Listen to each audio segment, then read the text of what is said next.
Good afternoon, everyone. Welcome to this flight from Reggio Calabria to the island of Corsica in the Toliss Airbus A321. We are flying together with pilot Bas, you can see there on the apron, and it's part of the Belgian pilot skill tour, which means that the approach is going to be somewhat challenging, but hopefully we will manage. So we are here cold and dark, but I've already submitted our flight plan to the IVAO network, so we don't have to deal with that anymore. We are online. We'll just start going through the checklist and set up the airplane for departure.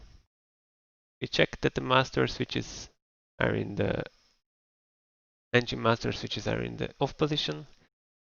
The engine mode selector is normal. The landing gear lever is down. The battery voltages are above 25.5, so that's good. And then we set first battery 1 and then battery 2 to auto. Set the dome light to bright and then check the parking brake pressure is good. Parking brake is set. We can turn on the external power and set the brightness of the cockpit lights. Everything to bright.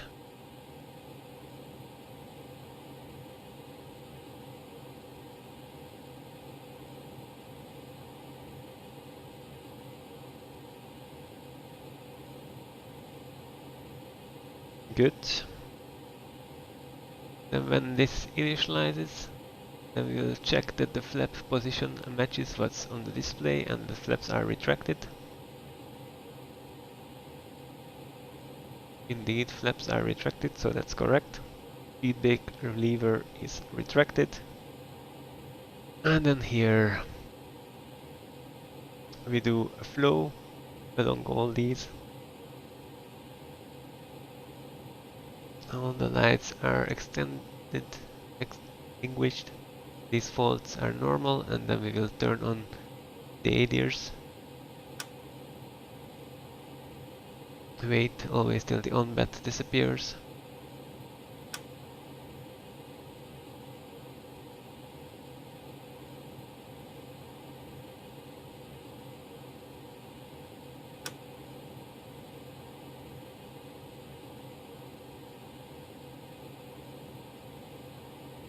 Good.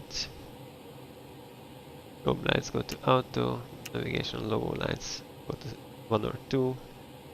Seatbelt signs on, no smoking sign, auto, emergency exit lights armed, landing elevation is auto, the back flows we can leave on normal, we have 200 people on board today and 2 tons of cargo. Then the cross speed is auto, fuel pumps can go on. Do fire tests.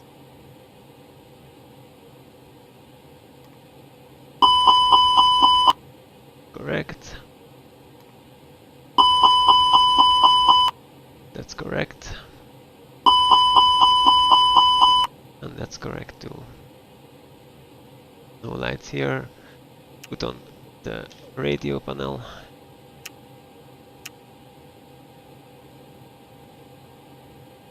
Good. And we'll also tune to the 80s. You can of course not here, but we'll check it in WebEye. What does WebEye say about our QNH? It's 1014. 1014. 014, and also in the standby 1014, that's 40 feet, that's correct, that's our elevation more or less. Good. There is 17 knots wind from the north, so we will take off from runway 33. We'll keep that in mind for the initialization of the flight plan, which we'll do now. For that, we'll load in our sim brief data, and we first in the data check that the aircraft is indeed the aircraft we are flying with. The data cycle is valid. And then we go to the init page. And we are flying from Lima, India, Charlie, Romeo to Foxtrot, Kilo, Juliet. Our alternate route is to Rome, that's Lima, India, Romeo, Foxtrot. Our flight number is Wizz Air 2185. It's of course not a real flight between Italy and France, but I like to fly with it. Cost index 2-1 today. And our flight level is going to be 340. Then here in the data page you can see the position of the aircraft.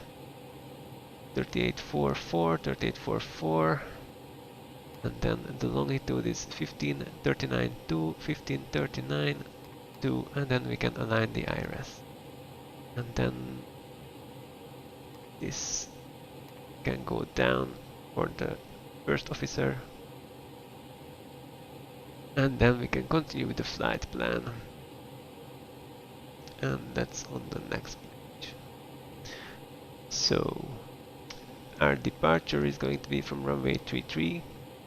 Our departure is Tiger 6 Golf. Yeah, 6 Golf, and there is no transition. And then let's insert this. Good. On the plan page we can check how things look.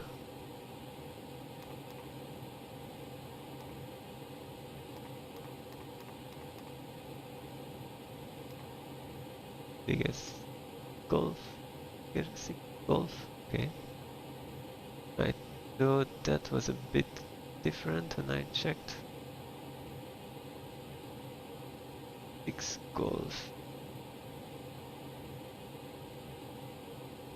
Ah, okay. Okay, that's correct. That looks good. Then, how do we continue from there? There's a few direct twos. So the next waypoint is NERAR. So November, Echo, Romeo, Echo. November, Echo, Romeo, Alpha, Romeo. We will zoom out here to see better.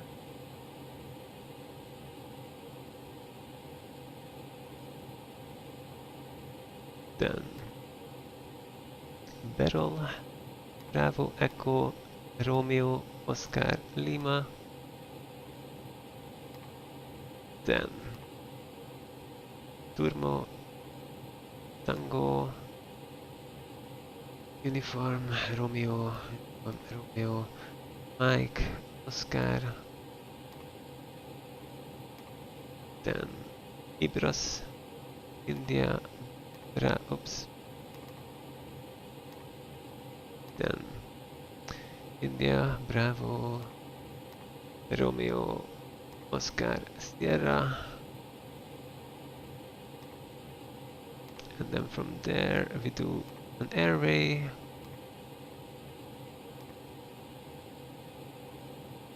Zulu 154 to ASKAG. Alpha, Sierra, Kilo, Alpha, Golf, ASKAG. That's it. Let's have a quick scroll through. Yes, it's correct so far. And then our arrival is going to be a visual circling approach to runway 20. There is the ASKA to November, if I remember. Yes, ASKA to November. There is no VIAs available. We will fly that completely manually. But indeed, until India Sierra, that's how it is. no transition. And insert temporary. Good. That's correct.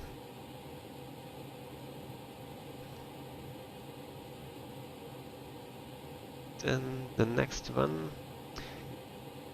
filling in the alternate flight plan. The routing to that is in the next, no, previous page, alternate. Chapter.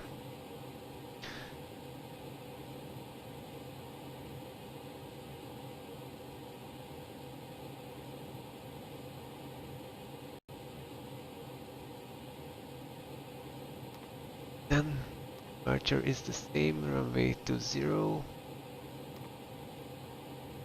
direct, there is no seat. We go direct to Bravo Tango Alpha.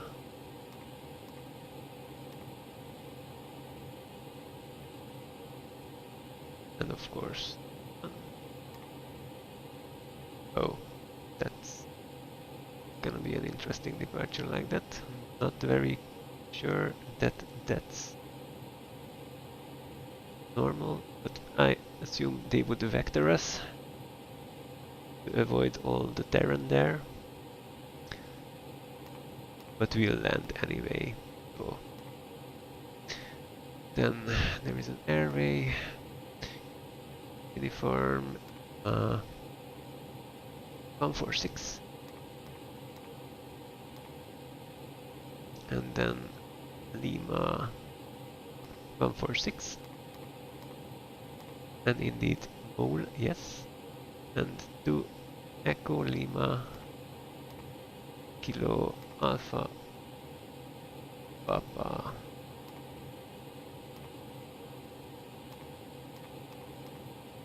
And then the arrival is an LCAP 3 Charlie to 34R, 34R. I'm sorry. Arrival minus 4R, minus 4R, right, minus 3 right. LCAP 3 Charlie, LCAP 3 Charlie, and for now I'm not gonna do a via, I will check that should we come to that, but I don't wanna spend time now. Yes, that's probably correct already. Vias. Okay, so flight plan is good. There is no step altitude. We will come back to the winds a bit later. I'm not going to set up a secondary flight plan because there is no ATC, so we don't expect a change in the departure runway.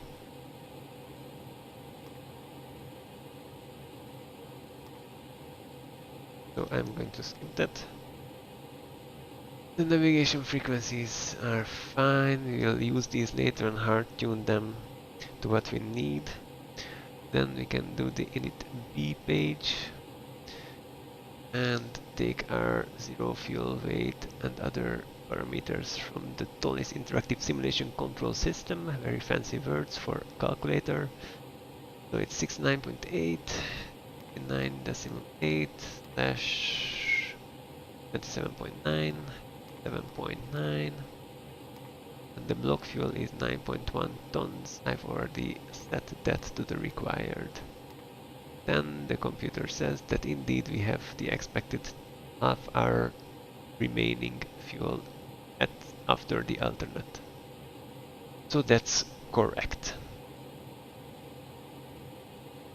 Then in the performance we will use a one flap takeoff. Indeed the transition altitude is 7,000 feet. Is there any noise abatement? No, there is nothing about noise abatement procedures. So that's good. Then it's V1 is 149. Rotation speed is at 14158. And then V2 is at 161.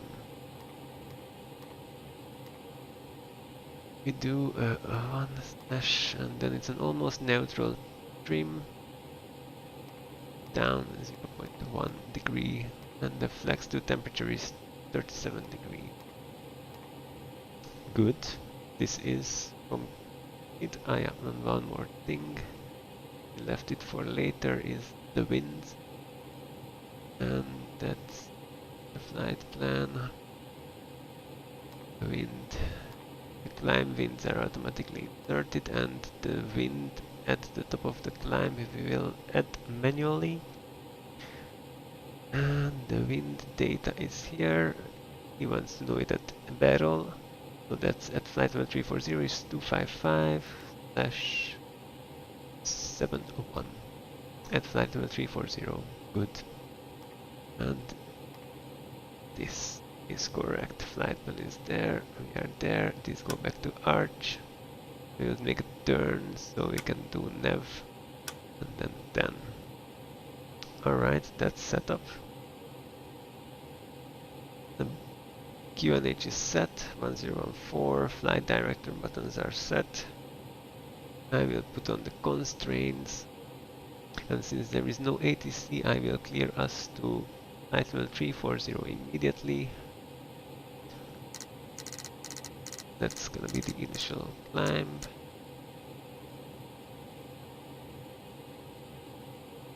These are in managed mode. ATC cleared altitude is set. Timers are at 0.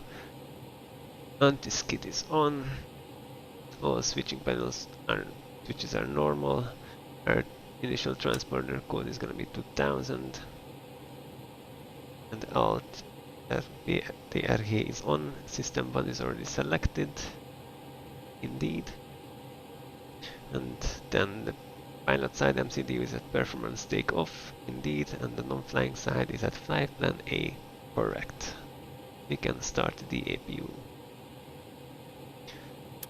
Master is on, we will wait till the flap is open.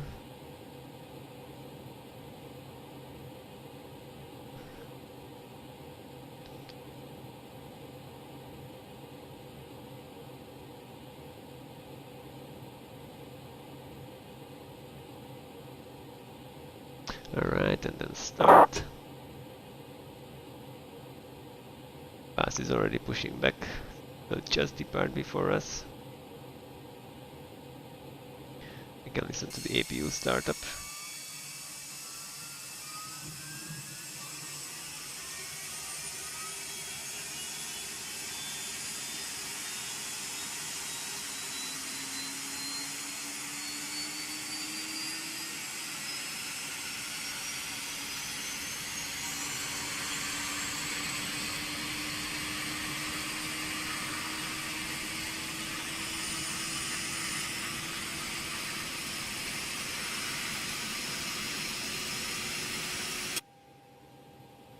Right, APU is available, so external power can go off. We can tell the ground crew to remove the connection, and it's not available anymore. APU bleed goes on.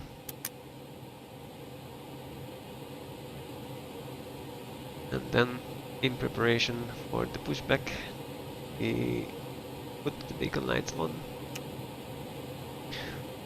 All doors are closed.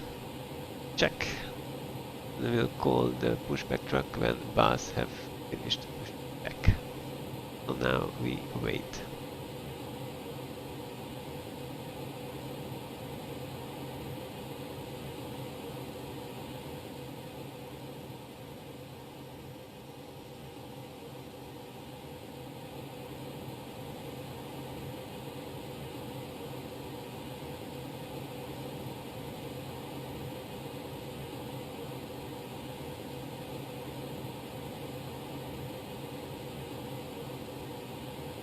Alright, bus is moving.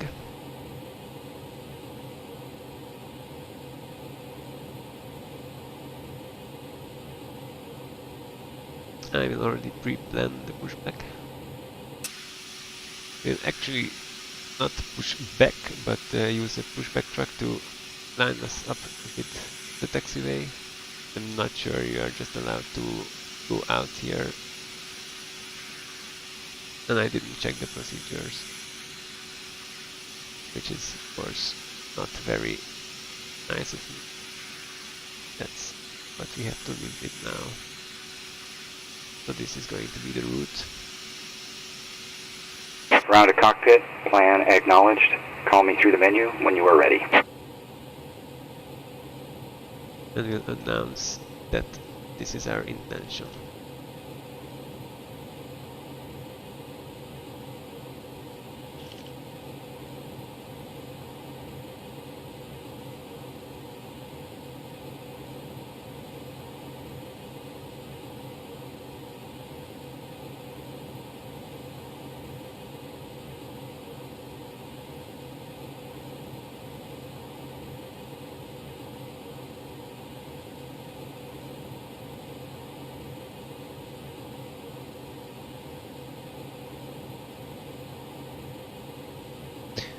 Oscar Oscar Echo Lima Sierra, Oscar Oscar Echo Lima Sierra. Pushback can start after giving way to Oscar Oscar Echo Lima Sierra.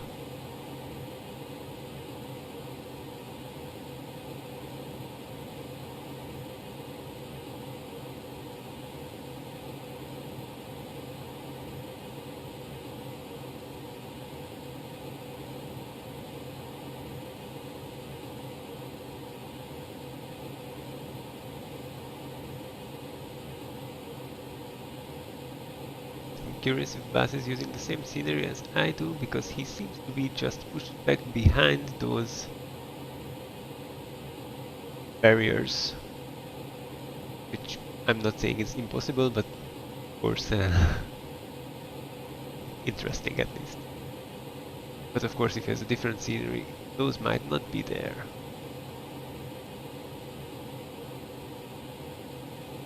By the way, I'm using the Toliss with the false scenarios enabled, but only at the exact same rate as they happen in real life. So we don't expect to have any issues, or maybe some very minor ones during the flight, but it's as unlikely as encountering them in real life too.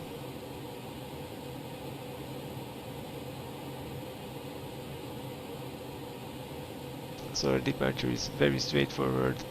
Immediate left turn, and then we'll just let the autopilot do its thing. But it's first an immediate left turn, 266-degree track, then intercept the 200 outbound radial of the VOR, and then after a distance of 13 miles from the VOR, there is a maximum 200 knot turn to inbound 357 track, overfly the VOR, and then outbound on the 336 track.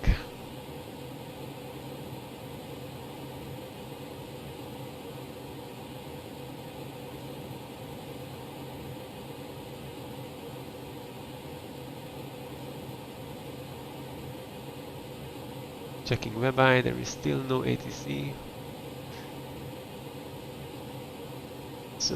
So far we will not have to talk to towers, which is of course a bit of a pity, but also makes things a bit less stressful. Alright, Bas is moving.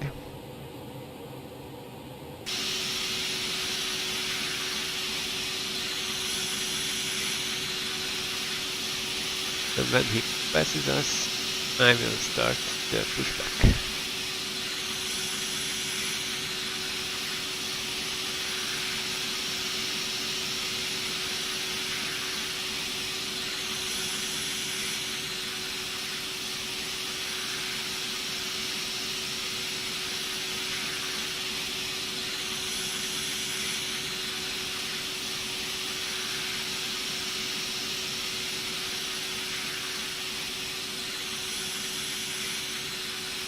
Alright. Ground to cockpit, tow is driving up.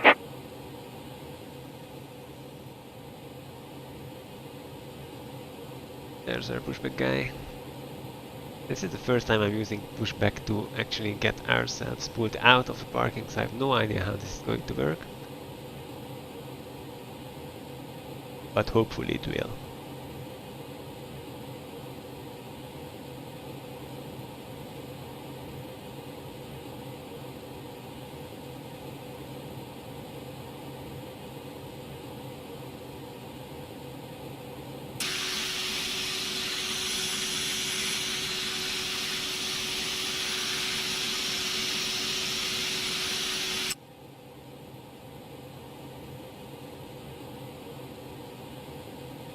Okay, all doors and hatches are closed, ready to connect.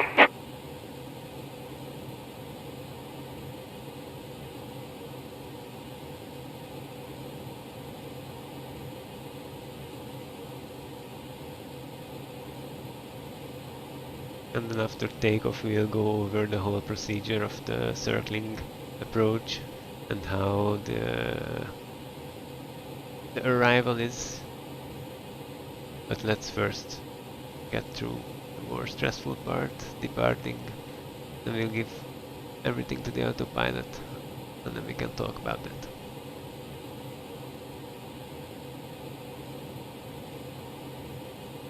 So connected and bypass pin inserted. Release parking brake. Alright, parking brake is off. Starting tow, and you may start engines. We will only start the engines where the engines are already... Okay, so I will only start the engines when the engines are pointed not towards the terminal.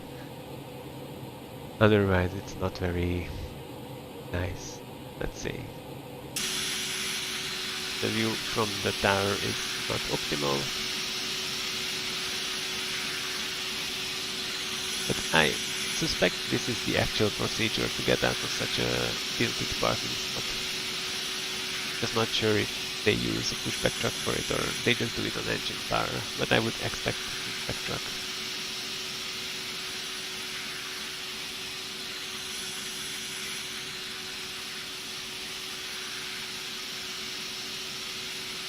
Alright, now we are pointing away from the terminal, so starting engine 2.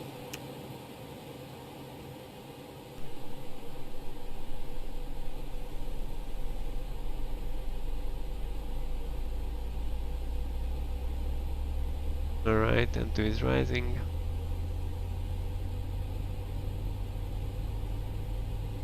Operation complete. Set parking brake. Parking brake set. Disconnecting tow. Stand by.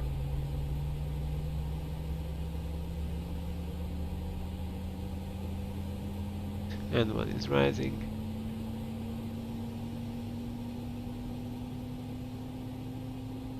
I've lowered the sounds of the simulator itself, that's why they're not so loud, so we can hear my voice or potentially ATC if there is later on.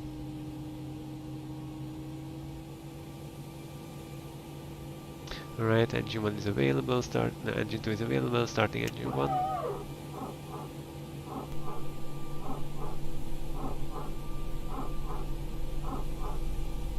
How's Baz doing? Cannot see anymore. Tow is disconnected and bypass pin has been removed.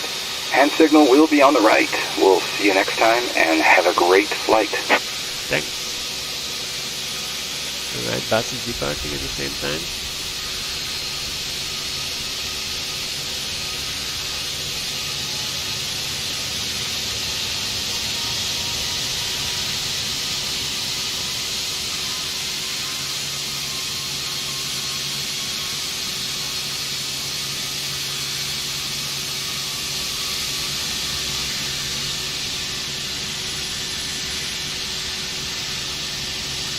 Alright, off we go. Thanks for the hand signal. Both engines are available. Engine starter back to normal. APU bleed can go off.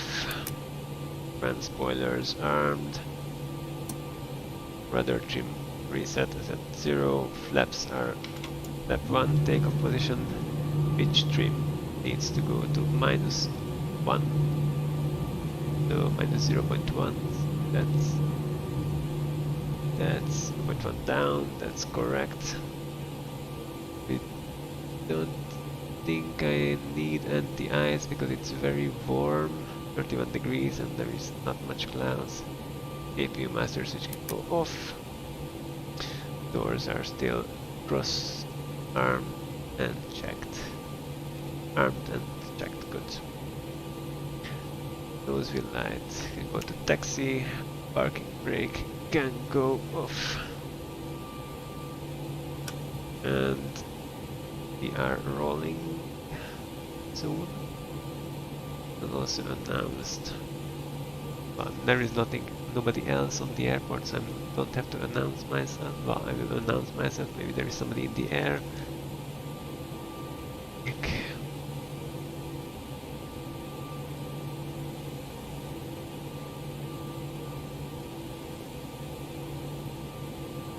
Good. Parking brake is off.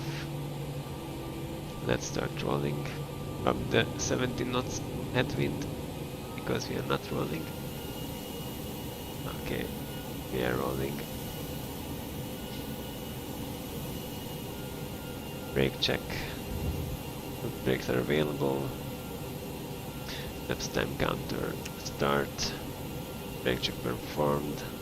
We'll perform a flight control check just after we have started taxiing down the runway.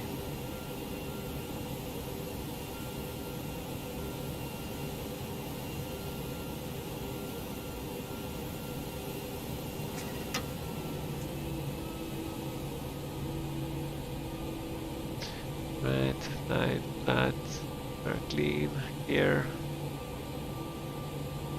We turn off lights, landing lights, off lights because we are on the runway.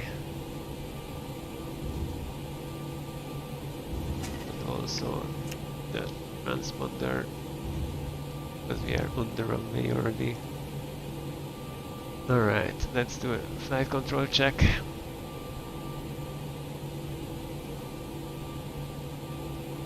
Ailerons full up to down neutral. And elevators. Oh no, sorry, the other way around, but full left, up, full right, up, neutral. Then let's check the rudder, disconnecting the front gear. Full right, full left, all checked. Auto brake max for takeoff. Let's announce to the cabin that we are about to take off and TO config, everything is green, climb and nav modes are armed. No red flags and no memos left. So that's all good.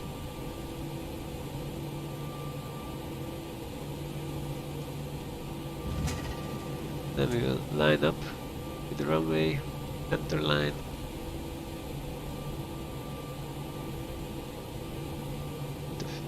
Braking first.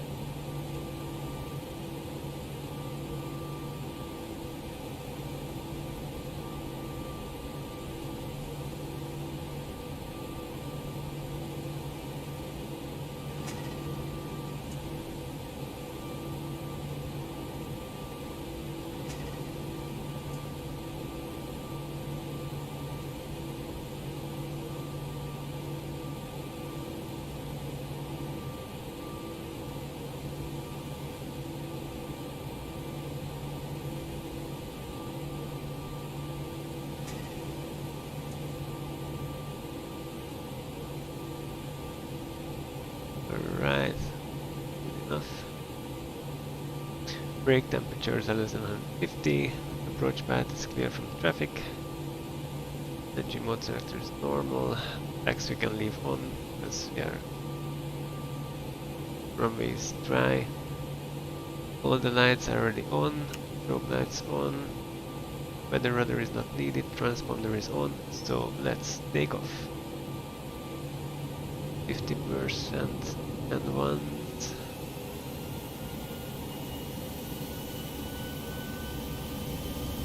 50% stable.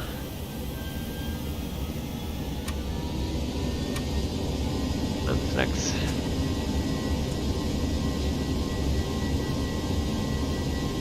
forward pressure. Release forward pressure slowly. 100 knot, check. 20. 40. V1. Rotate. Positive rate. Gear up.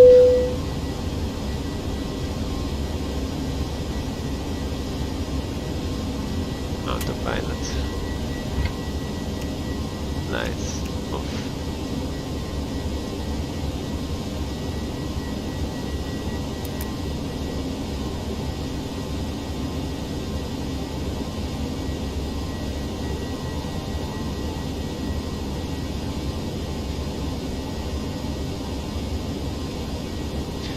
Throttle reduction altitude. Back to the level. Back to the climb. Detent. Auto throttle active.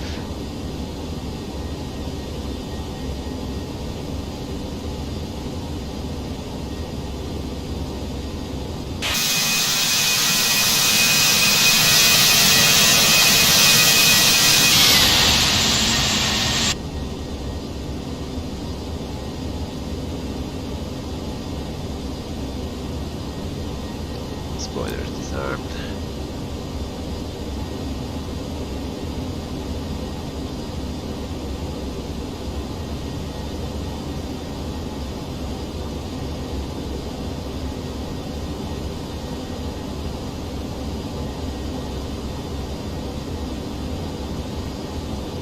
We'll keep to the 200 speed limit, which is probably until the turn, I think. Alright, sticking to 200, good. Here we'll intercept the radial, 200 radial. We'll go back to nav, charge mode.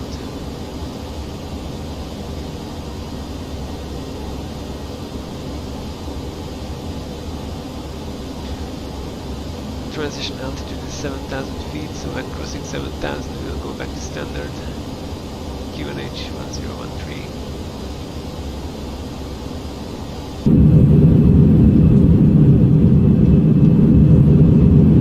And there's the Etna, this is Sicily, coast of Sicily.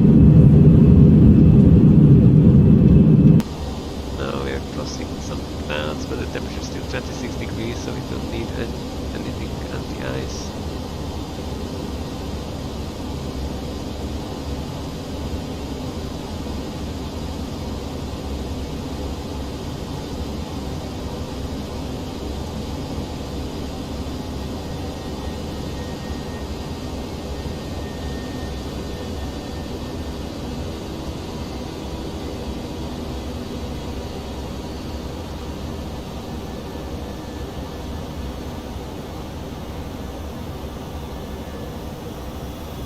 Right here we level off because here we need to cross at 6,000 feet,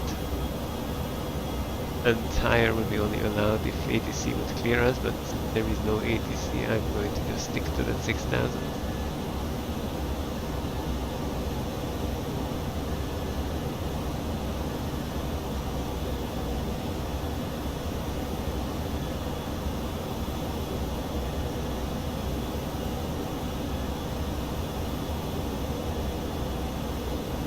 And that's indeed still under the transition altitude, so we are still at the local QNH 1014.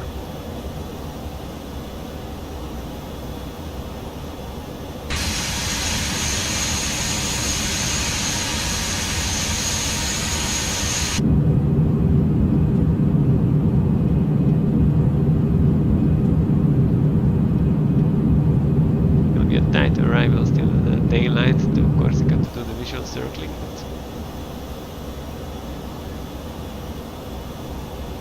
it should work out. Our expected arrival time is local time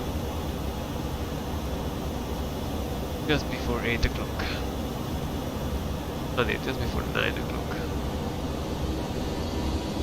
when was sunset?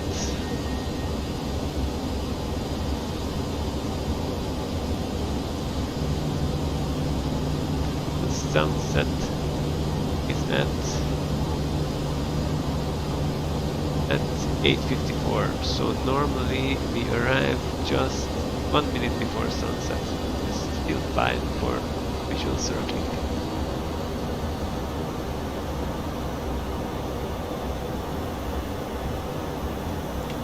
Flaps retract. I did not notice that we accelerated past escape speed, S speed. But the flaps, flap 1 automatically retracts, and for the slots you need to retract them manually. That's the logic in the Airbus.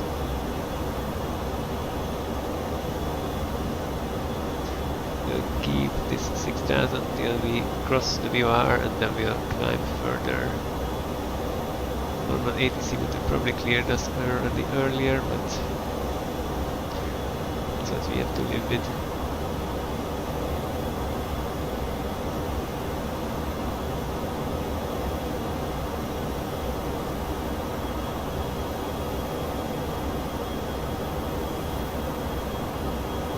We're just on top of the clouds. That's why my frame rate is not so stellar, but it's still fine.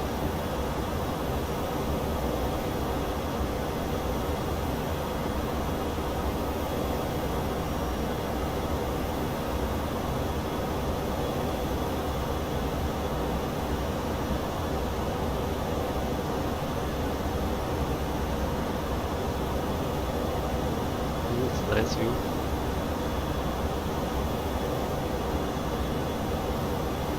So this is just the tip of Italy, the front of the boot, let's say. That's Messina is here. The airport is down there, that's where we took off. And Sicily is on the other side.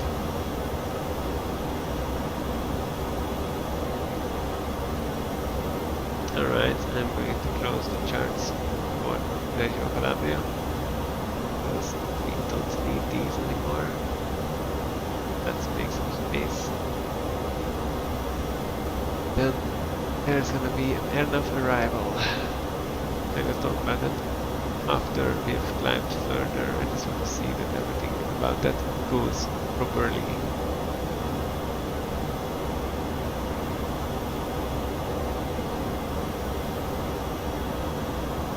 I hope my voice settings were correct. Maybe I should lower the engine noise a bit. I cannot really check it. But it should be fine.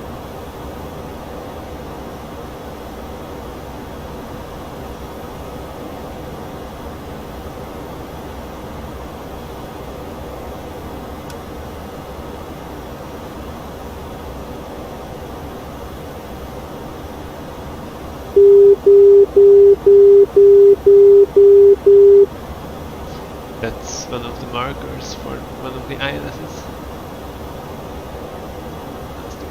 Now we will not need that because we don't use markers for the visual approach, so I'll leave it off.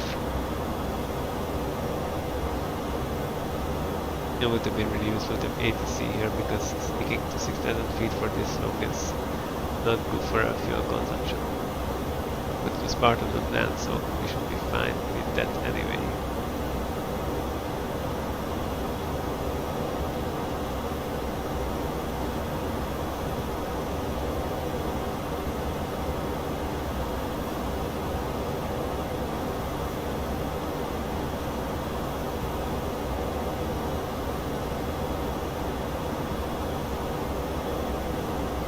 Bus is asking me why was I flying south.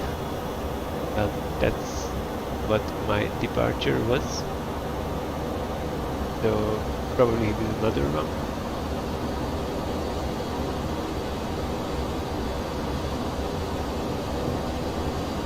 We'll check that afterwards. Alright, we started climbing further. As planned. We are really behind Bus. He did a direct direct climb out. Weird. Weird.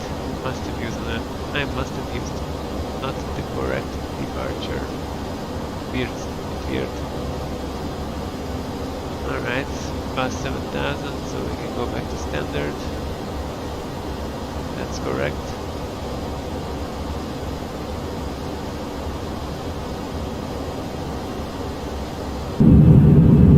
Nice view.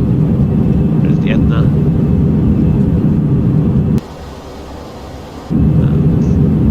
Here it's Italy.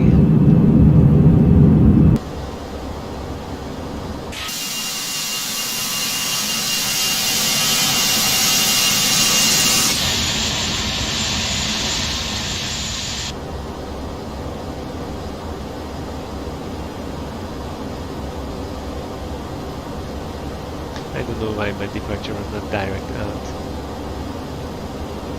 Just want to check that quickly. India Charlie Romeo. Departure. What did we do?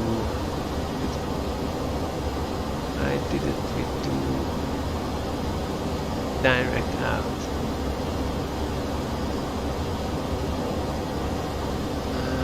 That was because I did 6. Well, why would I do 6? Money. That's weird. Oh yeah, I could have taken this. I could have taken steeper climb gradient. It's H6.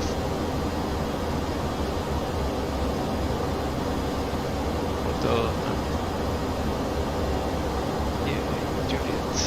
Oh, that was a bit stupid of me. That happens when you don't have ATC to clear you. So that was my mistake.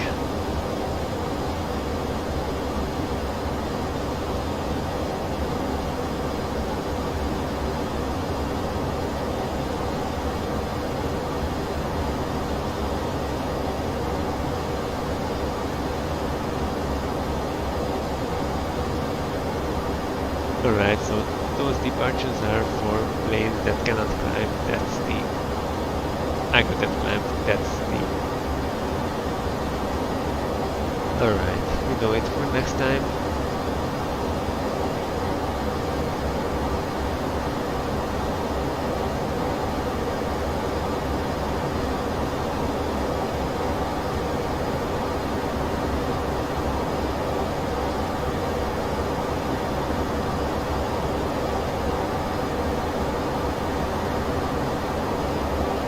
Alright, we've crossed 10,000, so landing lights can go off. The seatbelt signs can also go off. And we can zoom out more.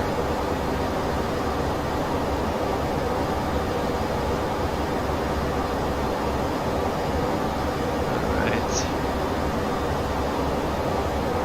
So the arrival is going to be an airnave arrival, which means that it's a GPS-based navigation, and it's probably the reason for that. Still very loud engine.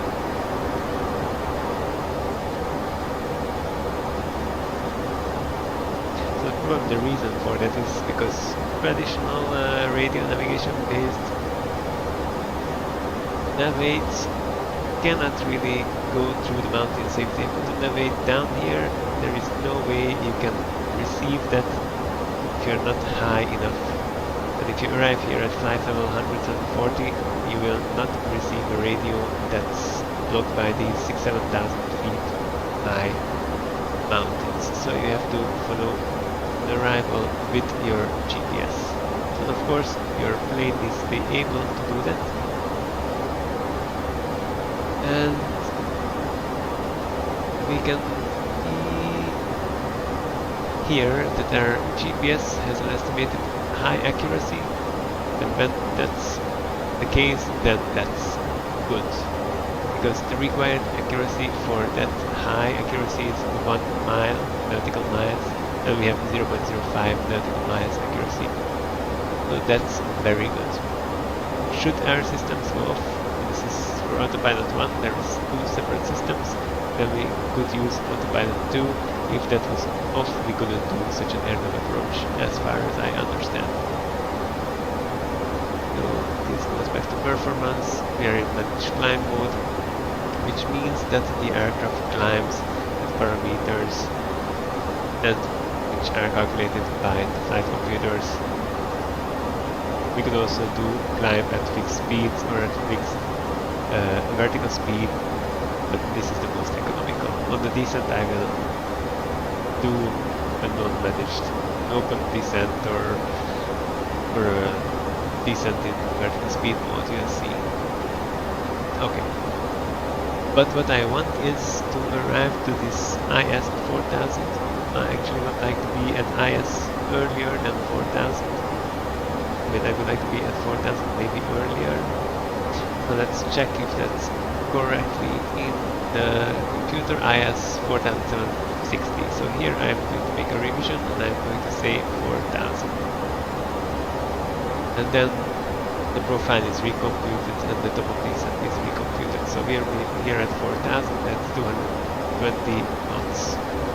And that's where we will take over manually. So 4000, and you can see that's maximum 220 knots. 4220 knots at India Sierra. So that's correctly set up in the flight computer already.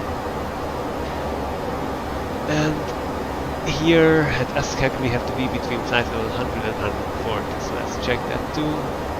ASKAG, oops, back, ASKAG, flight 210. So that's not correct. That's not correct. Here we have to put an altitude. Let's do 120.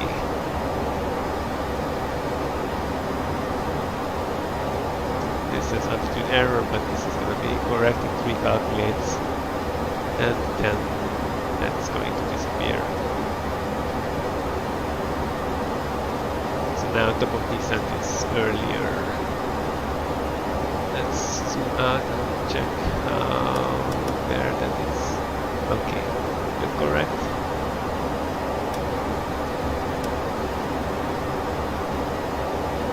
So we have to be between 100 and 140.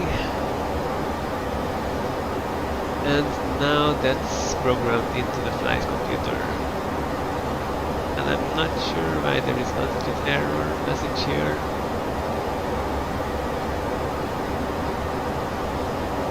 But that's fine. We'll anyway not do a managed descent here, but we'll do manually from the open descent. So we'll make sure those constraints are met. So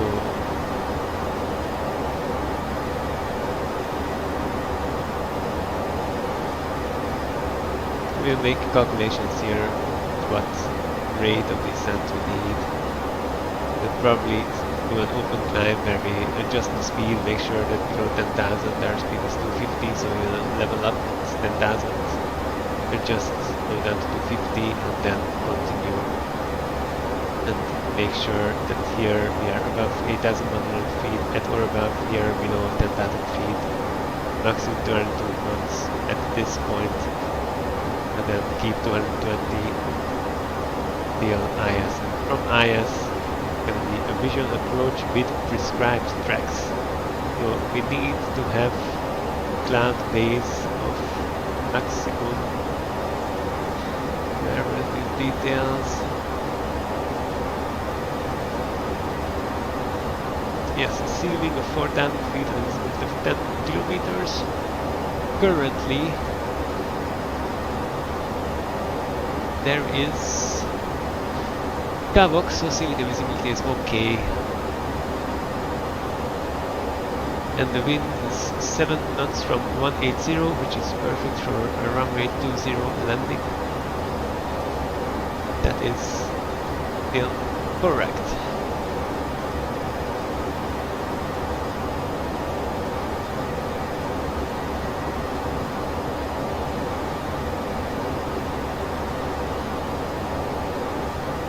So here we are going to be at flight level 120.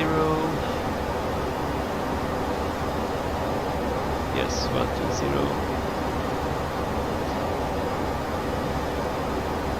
And then check it.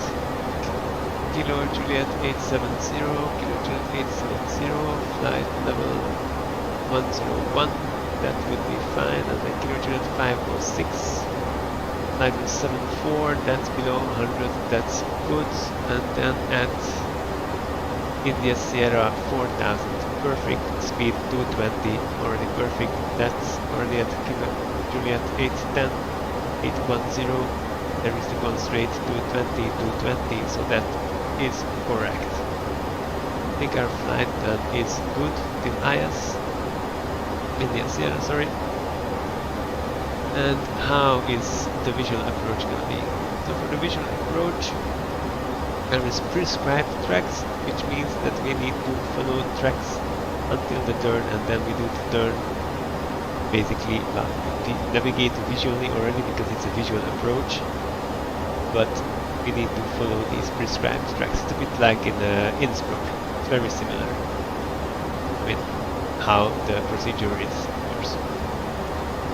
So first we arrive to India Sierra, we make a turn to 099 degree. We will use, instead of heading and vertical speed, we'll switch to track and flight path angle mode, which means we can just really tell the airplane to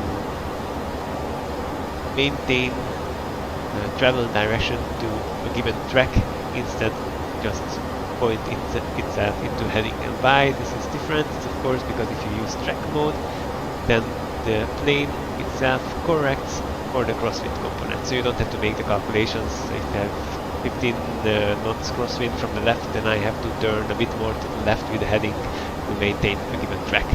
In track mode, the plane does this automatically, which is of course very nice. We are almost at the top of our climb, but indeed, so we will first maintain 4,000 feet until this point. And how we will know that we can make the turn, so we are category C airplane, so we have to follow this wider track, wider turn. And at this point we will turn to the downwind track, which is direction of 0 to 3 degrees, and we'll start our descent. So we'll have to get down from 4,000 feet to basically sea level. It's 90, airport elevation is 19, so basically to sea level.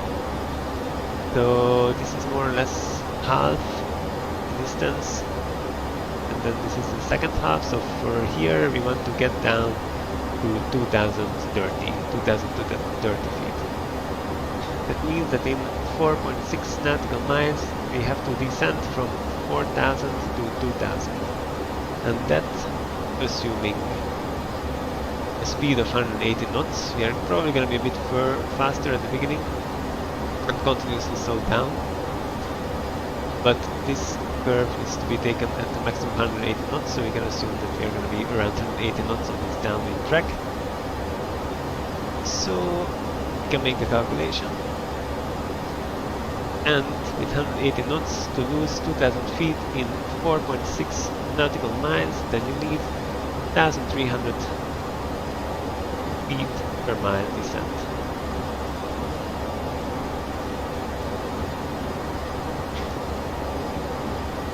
And then here, basically, you don't see it in this map, but if it's bright enough, you can see that this track heads towards a very specific feature in the mountains, so this is also visually very easy to follow. And you basically want to start your turn where you are in line with another quite prominent hill or mountain top feature here to the left. Then you make the turn, the visual line up in center line and land. And the puppies are at a 3.7 degree angle, so we'll also note that, because that might be useful in the flight path angle mode.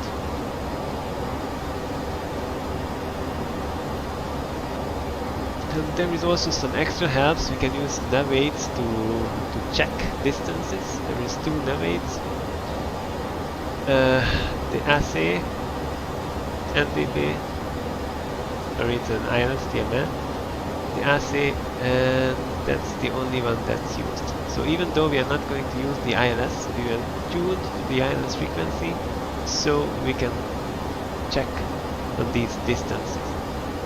Because there is distances for all of these points, not only visual nodes and tracks. But they are all reference to this Alpha Charlie ILS DMN. There is nothing else. You can also try to program in this arch in the flight computer. We will see if I can succeed. We are going to level off at flight level 340 in seconds. Then this climb mode will switch to alt. You can see altitude is already armed, that's why it's blue. And now alt star means that it's leveling off. And altitude cruise mode means that we are in cruise. And you can see the engines being a bit lower power because now they don't have to climb anymore. Very good. Very good so far. Let's do a quick check on our checklist. So that's an on cruise, there is no messages, so we assume that everything is fine. Normally we would cycle through these, but since our we don't expect any failures because our failure rate is set to as real life. I'm not going to, and anyway, if there will be something that would pop up on the status page too. So we'll not do that now. We are 180 nautical miles from the top of descent. We might start that earlier, but now that I've programmed it in properly, we might also just do a managed. Yes.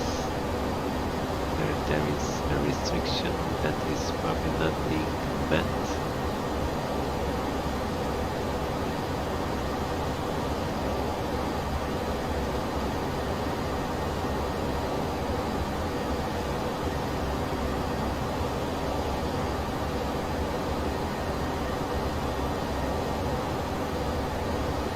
I think this should be fine.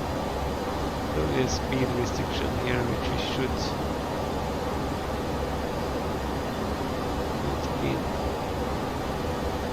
Not sure actually. Alright, have a look from outside.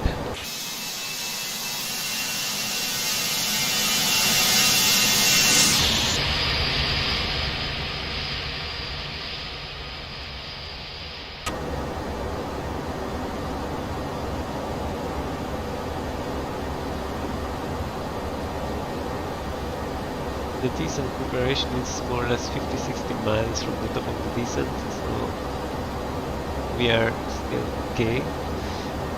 If anybody has a question on the stream of those who are watching maybe simultaneously with Bas, now you have the time, because there is nothing else to do.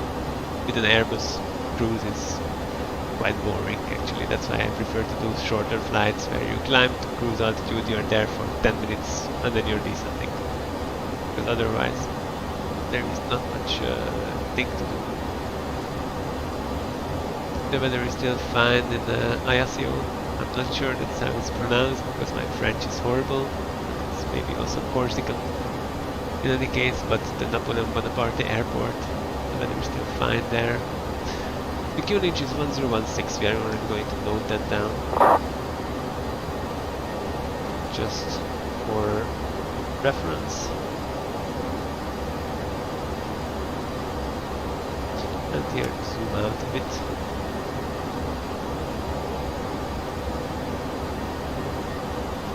And a bit more. And you can see that that's the calculated top of descent. You'll probably start a bit earlier.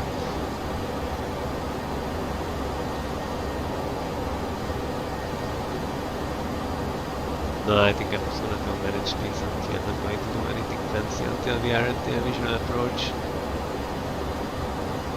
point.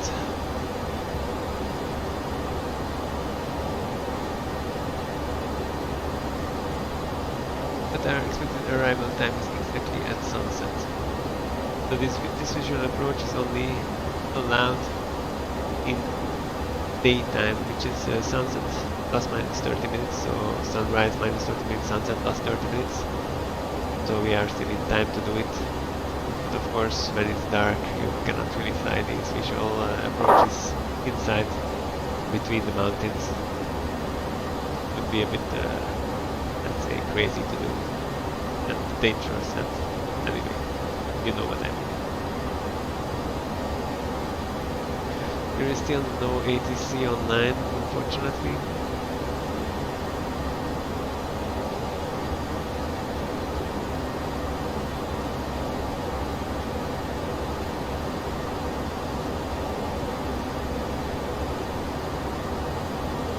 If we would see Naples is to the right, somewhere. It's right back already, and to the right. We cannot really see it. It's too far.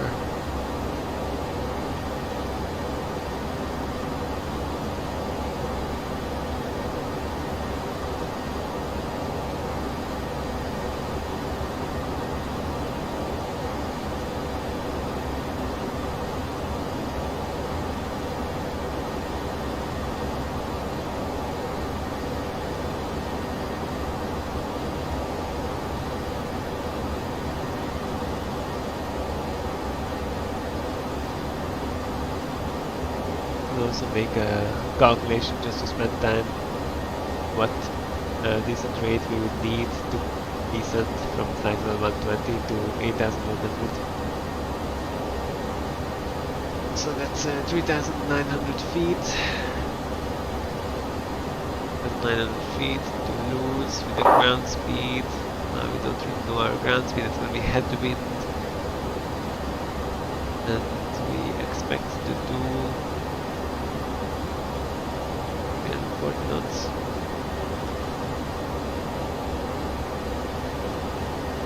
And 40 knots. And at the distance of 41 decimal 5 nautical miles.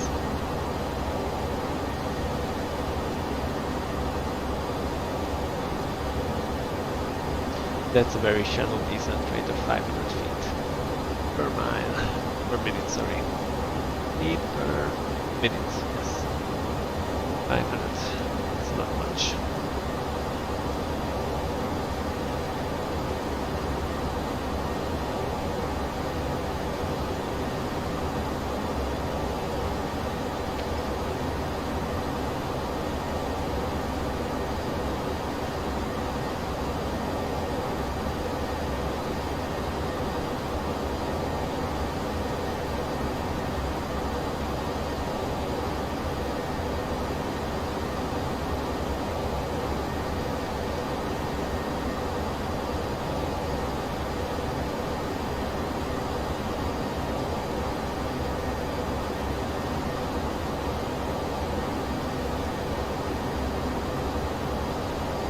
Oh yeah, we were thinking about drawing this arch here.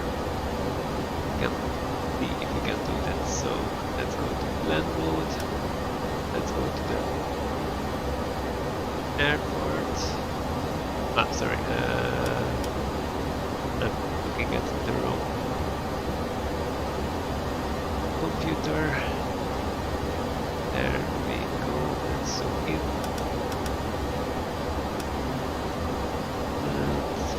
Down. Yes, so we would want an arch around Alpha Charlie. So let's try doing that.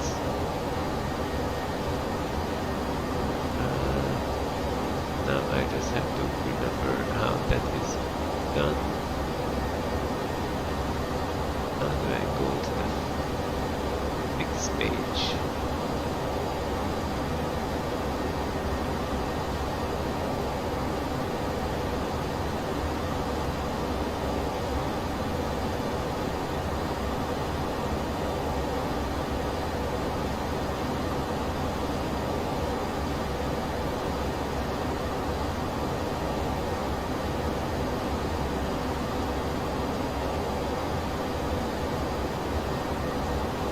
Here actually I will already put in the threshold to the runway as another distance reference. So Lima Foxtrot Kilo Juliet 20, and then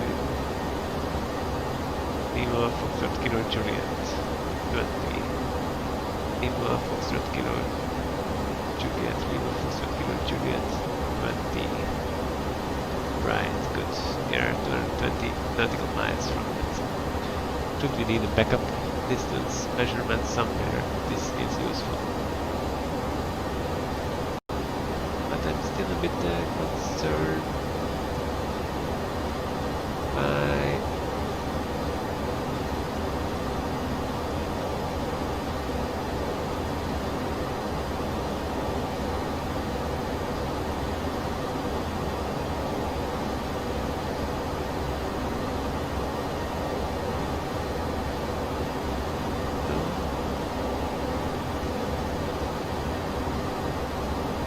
yeah, fix info, that's it. That's reference is Alpha Charlie. And that's this one, 110.3, yes. And that's the distance we have just checked before. And we want a radius of 4. And that's it. But now, normally, if we go, there it is, very nice. So we can use that to know that we need to make that turn, start the turn before we cross that circle. Then we are going to be on the track, we are going to be on the downwind, and we need to start making our turn before we cross that circle. So this is really just a graphical feature here. Very nice. And we can also make maybe the downwind. It's actually also programmed in here. But we can make an extended downwind. No, we are not going to do that. But normally you could also make an extended center line of the runway. Enough time, so actually we could do it, why not?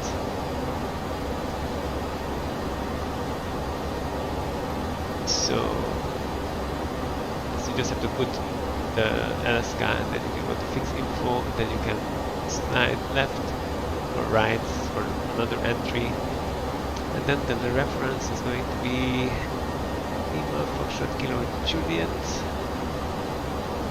Lima Foxtrot Kilo Juliet 20, if we can do that like that. Very nice, we can do.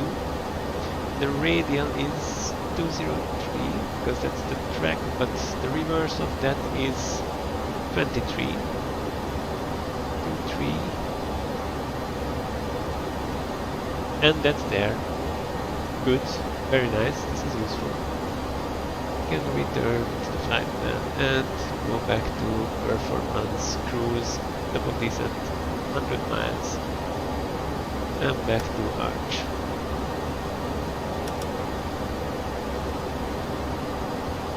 So these are all nice aids that will help us.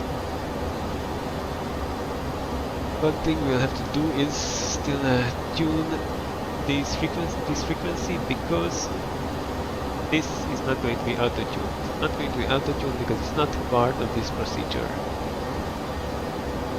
So we'll tune it, we'll put the LS button on, which we will not use, but we'll put it on so we can see the distance.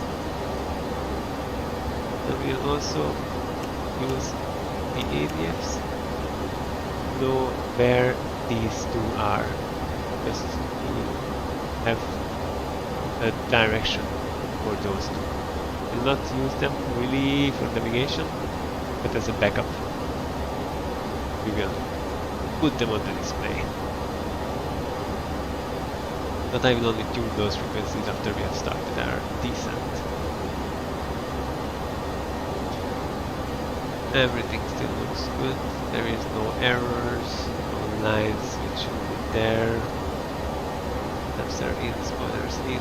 We are in the auto throttle climb, decent, so not decent, decent.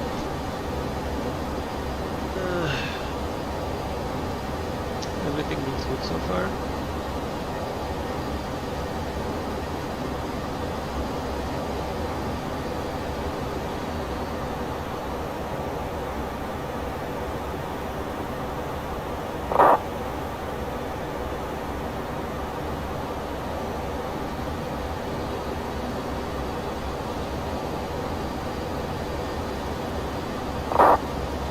There is still no ATC online, so I expect it's not going to change anymore. The wind is still good for the visual circling approach. And it's really not easy to keep talking in cruise. Especially since this is the first time I'm doing this. But I hope it's alright. And I really hope I didn't screw up the audio settings and there is something actually being heard on the stream and then later on the recording.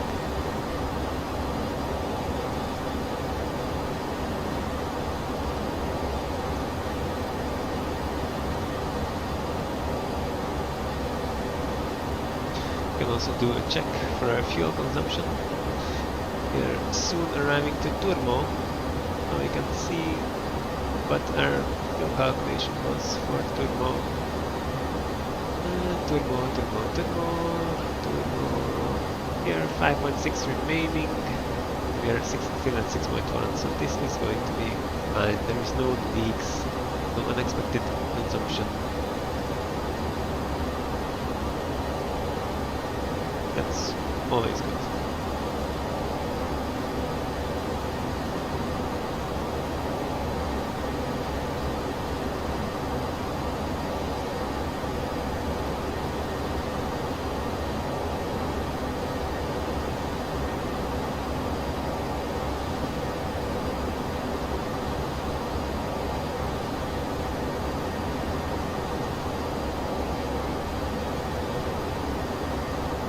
I see what the issue is. I don't know what exactly the problem is at this point. I don't see any restrictions that should be not met.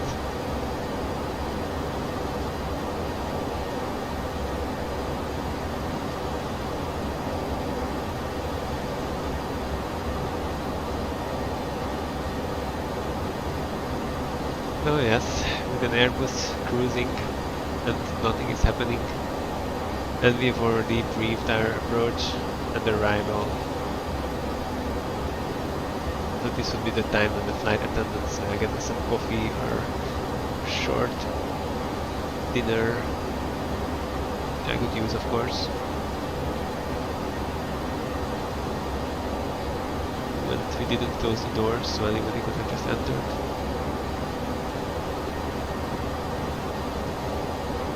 Very clear day above the Adriatic. No, it's not the Adriatic. The Iranic Sea. I think.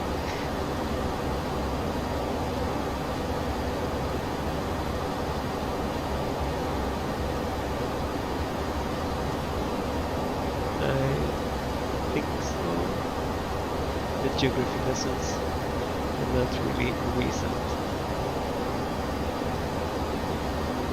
So we came from here, really the tip of the boot of Italy, and we are heading to ASKAG, beautiful island of Corsica. And we'll really cross the mountain range on our airnav approach. It's really going to be beautiful. It's a pity a bit that the sun's already so low because the colors explained with low sun are not very bright. I've prepared orthophotos, so satellite imagery. We will probably not see much of that with these lights. And with me not choosing the fastest departure out of their departure airport, Reggio Calabria. Is names. I always have trouble with names.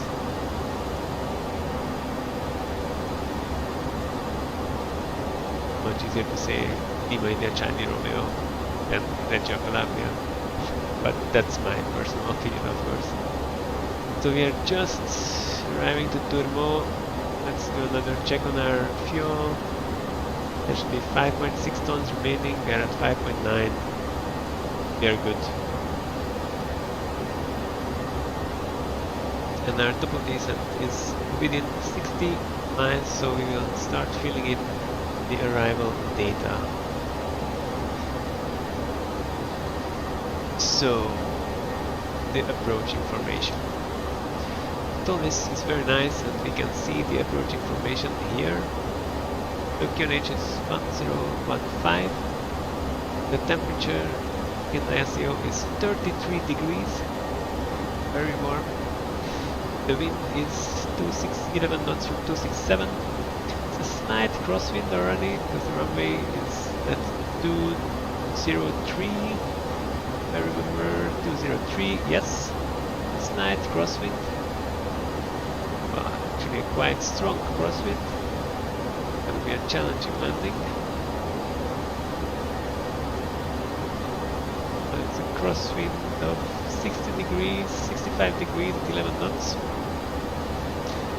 Almost 10 knots of crosswind. Popcorn time, as they would say in these streams. It's okay. So 267-11. Transition level.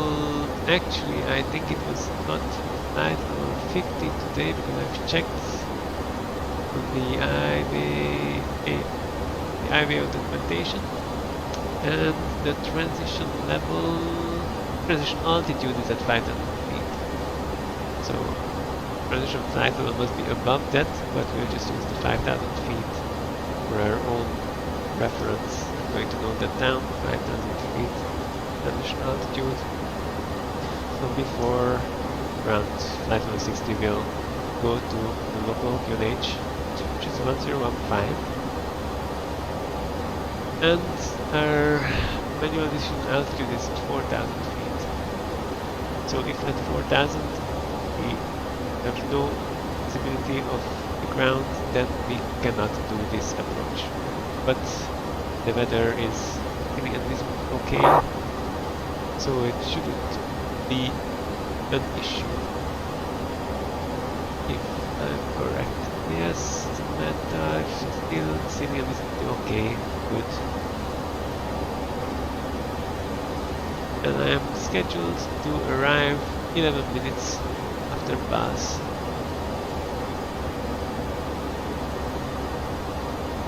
So this is all set and configured. We can go back to performance. Top of descent is still 40 miles.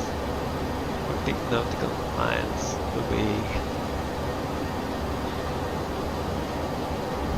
But further checks, the landing elevation is set at auto. It's also here confirmed. Decent winds. Indeed, we can still try to enter those. After top of descent, we can just pick one and see if there is automatic. No, so we will do this manually. Again, we go back to the wind. This is the wind, descent wind. So we will put in everything that's below us. So at there is 264, 264/45 at flight level 3, then 0, 26445, 26445, 3, then yes. There is 278, 278/23 at flight level 200, 200. Then there is 285/16 at flight level 150. And then finally there is 305/014 at flight level 100. So the wind are entered.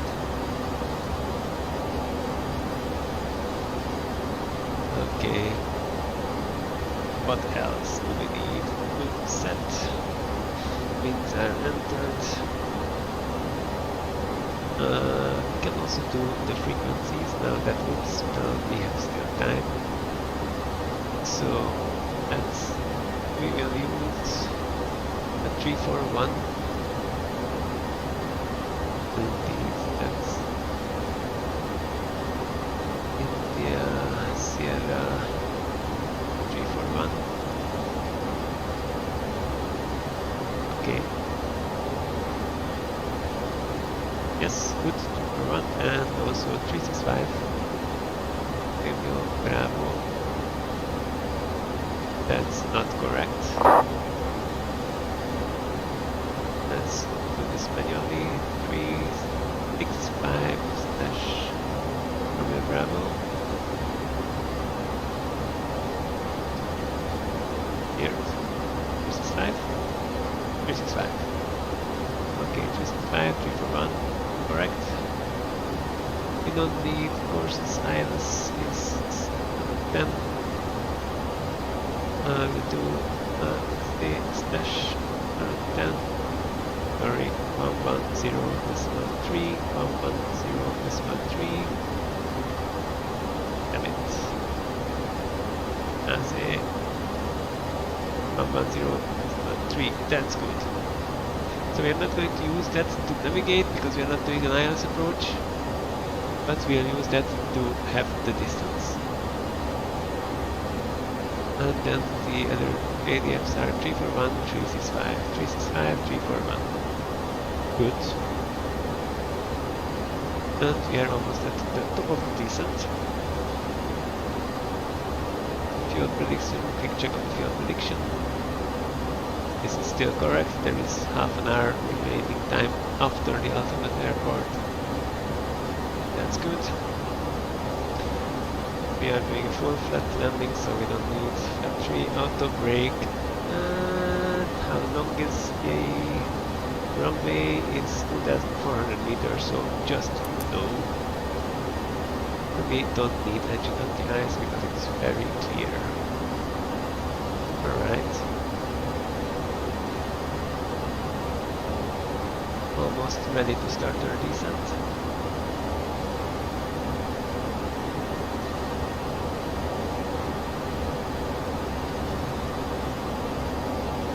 We will initially set the 4,000 feet.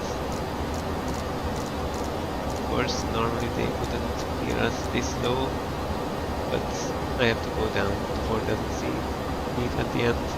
All the restrictions are programmed into the flight computer and there is no ATC.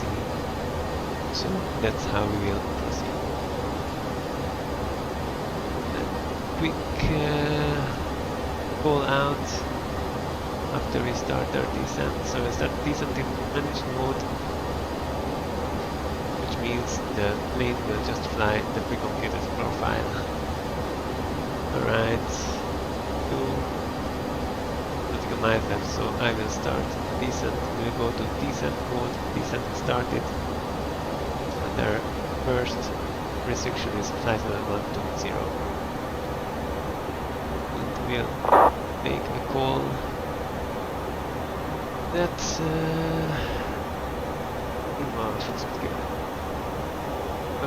kilo Juliet traffic A321 at flight level 340 knocking off lead and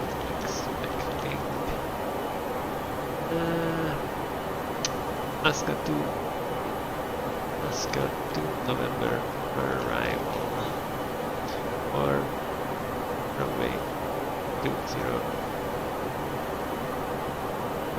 maintain match.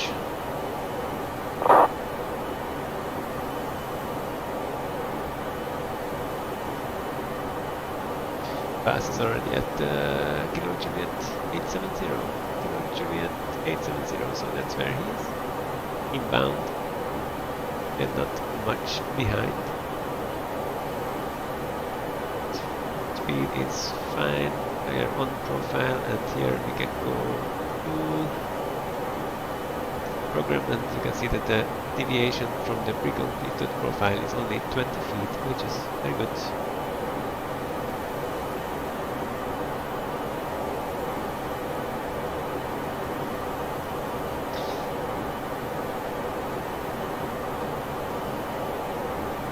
Goes to progress descent, good. Non-flying sides, flight plan, good. NERAR is activated, definitely needed. The next action is going to be landing lights at 10,000 feet. Then we should be at 12,000 feet in ASKAG. And maybe from ASKAG we can redo our continuous descent with a pre-calculated speed.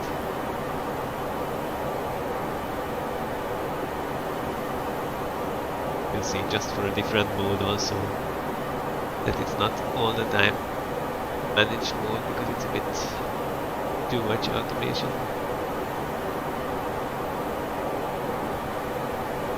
Alright, we are still 10 minutes after pass.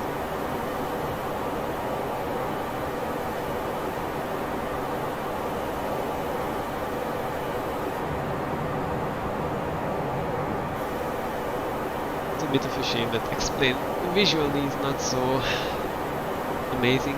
For example, in the distance, why are mountains not loaded in better? I mean, I know how you can make it, you can hack it better, but of course it uses more resources, frame rate, and when you're streaming, you don't want bad frame rate. And in any case, I prefer frame rate, I prefer the simulation of the systems over the visual fidelity. But of course, if I could have these kind of systems like the Toliss Airbus in the new Flight Simulator 2020 graphics, that would be the best. So I assume that after the new Flight Simulator comes out and it, let's say, gets rid of its child diseases, because of course at the beginning there will be some issues, and then good planes will be developed for it, then it's gonna be the simulator of the future, likely, even with the worries from people that maybe the flight model is not as accurate as it explained. But I think from what I've seen, it's not really going to be the case. But looking forward to it, having a competition between different sims is always the best for the end user. So overall, we will be the winners, and of course Microsoft, because they will get their money, but in any case, that's how life works. Alright, the decent checklist is already completed until the 10,000, crossing 10,000. Normally, this first button you only use for approaches with the glass open localizer. But this tunes us onto the ILS frequency, and we will use just the distance from that ILS DME for these reference points to check them. You can do this visually, but it's a secondary check on top of the visual flying. Make sure you are not somewhere else than you think you are.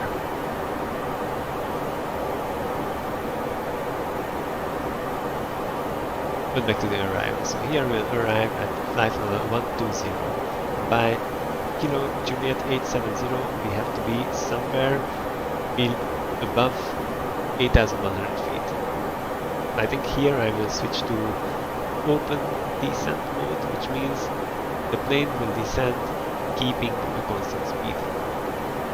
And I will, before crossing 10,000, take over the speed from from that speed we entered the open descent, and pull it down to 250, which means the plane will level off, go down to 250, and then continue to descend the next altitude. And of course, you could set the altitude knob in this open descent, these limits, to make sure the plane doesn't go below before we are there. But in any case, I will make sure that doesn't happen.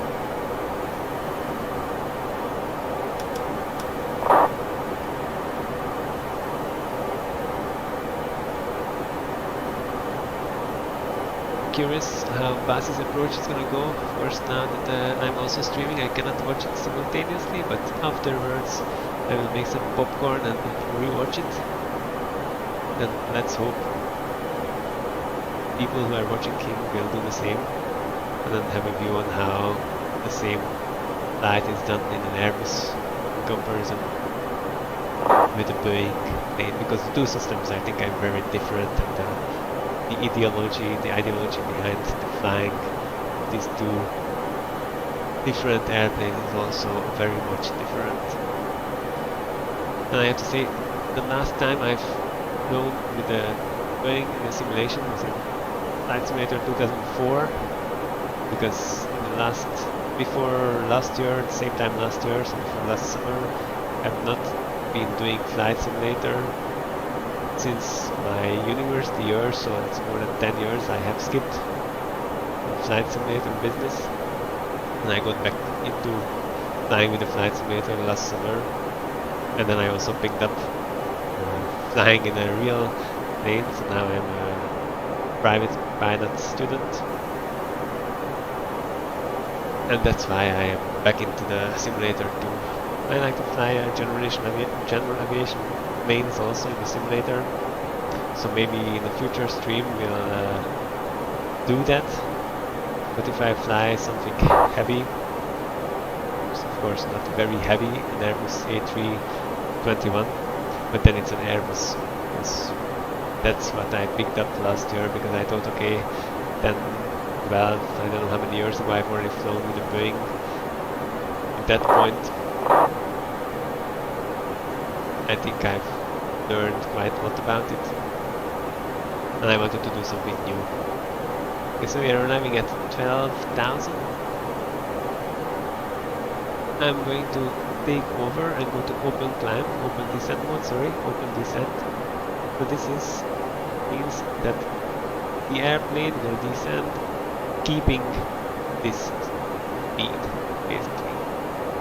But we don't want to descend too far, so I'm going to turn back this to 8,100 feet, because that's the next point's limit. And we are also going to make this a bit less steep. But maybe instead of, we will tune up this to 800 feet per minute, and then the speed is still managed more, so the speed stays there. At 10,000 the speed needs to go to 250, it's already there, the limit.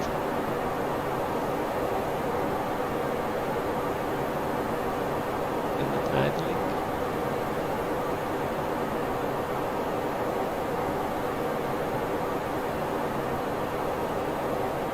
Right, we'll level up, then we go down to 250, because now we are flying a bit more manually, and we want to make sure that we meet our constraints. Then we will continue the descent very slowly, because we are still quite far from the next point. Going to be here. We're gonna go too low here in the mountains. Actually, we are not below 10,000, so we can still go a bit faster. 280. Okay, 27.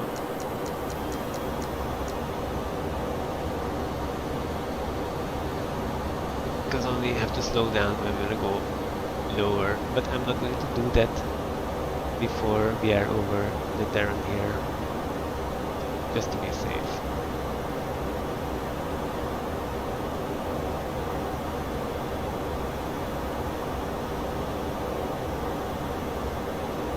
So now if the lights would be better, you can see that there is actually orthophotos here. But of course now you cannot really see it. So hold the downloading for nothing.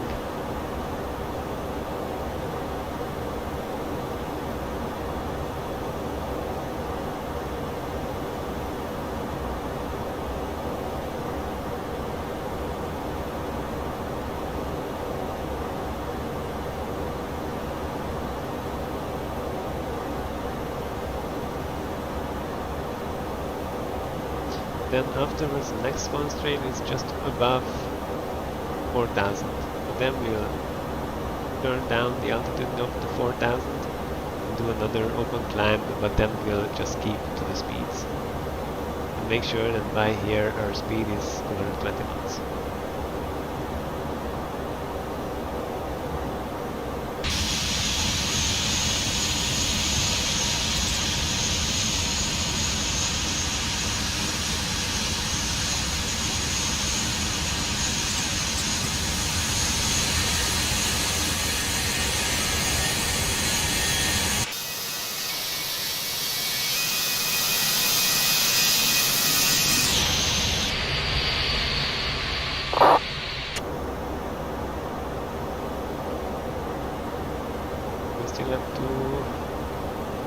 Right now we'll slow down to 250 and then we'll continue our descent.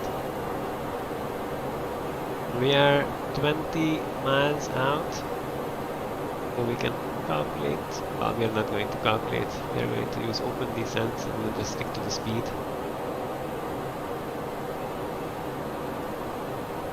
Alright, 250,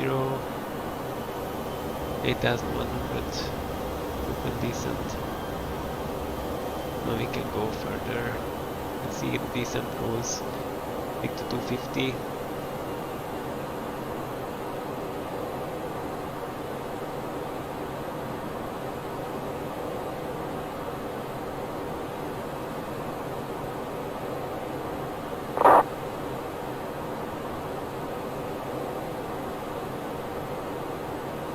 No other traffic coming to LCO, so I'm not going to say anything before we are downwind. We already prepared that. The LF, Lima Foxtrot Kilo Charlie, Foxtrot Kilo, yet. And that's Bass downhill, I think. Downwind runway 20. That's gonna be what we'll say when we are there. Around now we are at 8100, so it will level off at 8100. Yes, you can see Alt star leveling off, and then Alt 8100. Nice. So we have to stick to that until we are at this point, and we can continue descending from there. And you can see that we are pretty close to the terrain.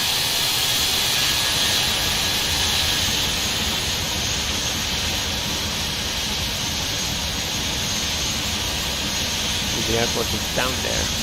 We'll fly here around this peninsula, make a turn back, turn around, and land. And it's already sunset. We're a tiny bit late, but we are still going to be on time for the visual procedure. That's fine. We are already below the flight level 100, so that we are meeting the next constraint we have to make sure we are meeting is at 220 knots at kilometer at 810. I will probably start the open descent and then slowly turn the speed down. Quite sure we can slow down 30 knots by then. And then when we'll start configuring for landing is going to basically at India Sierra. So here, when we turn at 220, I will activate the approach phase, and then put speed to managed mode, and then configure for landing. Curious if you can see fast landing should be on final. Ah yeah, there he is. Just landed. Seems to be alright in one piece. Nice. Alright, in 4 miles we can continue with the descent. And disregard what's drawn here by the FMC, that's not correct. We are not going to follow that track, we are going to fly manually there.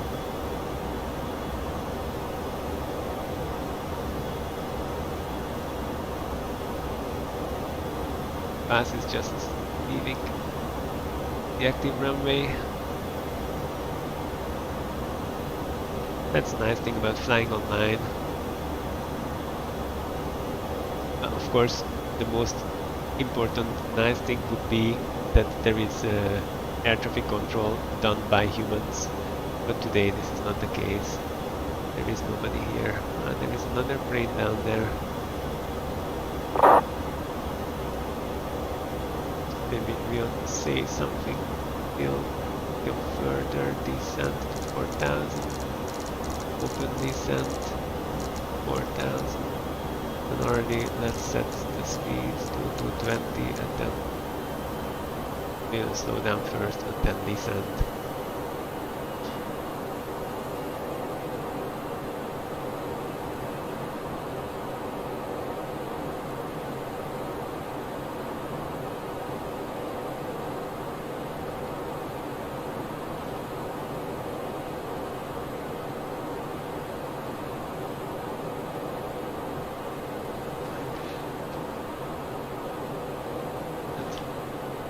Kilo Juliet 506 at flight level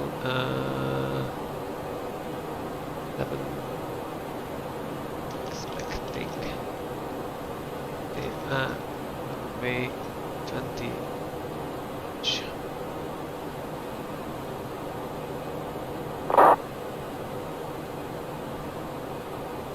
Hopefully people are not going to get in the way. Alright, our speed is already meeting a constraint. We are descending nicely. And transition altitude was at 5,000 feet. And since our next point is already below 5,000 feet, well, we wouldn't do that. But I think the transition flight level is probably around either flight level 60 or 65 today. It depends on the pressure. So we'll already do that, and that's 1015, 1015. The last check here, 1016. So it's 1016, 1016, 1016. You can also update that here. The 1016 updated.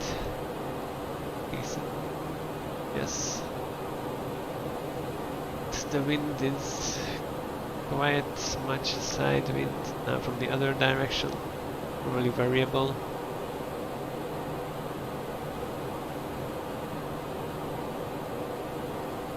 Gonna do flaps 1.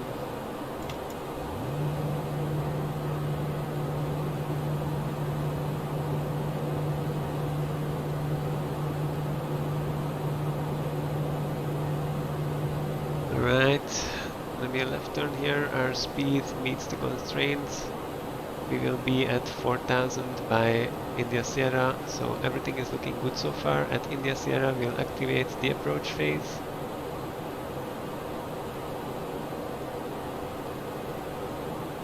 And from there on we will follow a track 099. So there I will also switch to track 5 flat angle mode. And then we will look at the distance here. So now already we can see the distance from Alpha Charlie, the islands DMF. We are not going to fly it, but we'll use it again for navigation, for distance checks. So the first turn after the 99 track is going to be at 5, so we'll start the turn at like 4, 4.5. But it's not a big turn. But this is the distance check we will use. And you can see that the ADFs are tuned to India Sierra and Romeo Bravo, so that's all correct. We are arriving to 4,000 feet, looking good. We are going to put the lights a bit more dim, landing lights on because we crossed 10,000, and seatbelt signs on. I've forgotten those, but that's okay.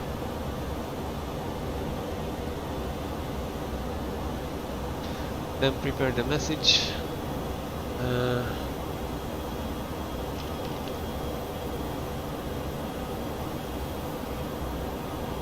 Okay, that's prepared.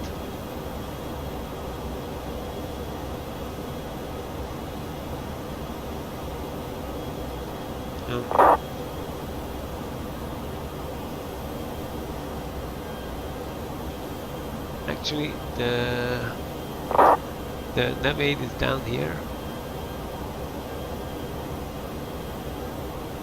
Alright, we will pull this. We'll go to track and flight path angle mode, and then now from here on we are on our own. I will activate the approach base. We'll confirm that speed into managed, and then the first turn is to 099, and we will do that at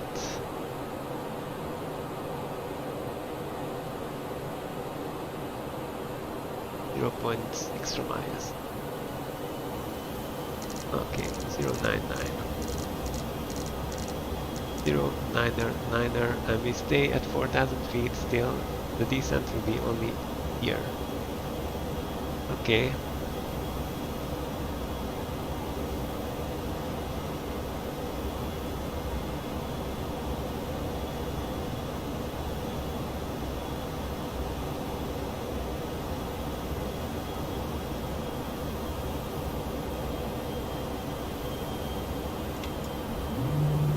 Start slowing down because we are at 180 in time. Next turn is at 5, and we are at 5, so we'll do that at 4.5-ish, 4 at 0.53.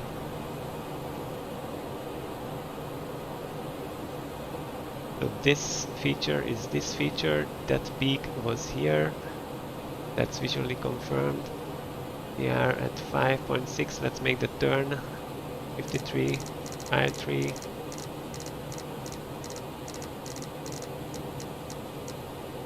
We are still at 4,000, sticking to 4,000.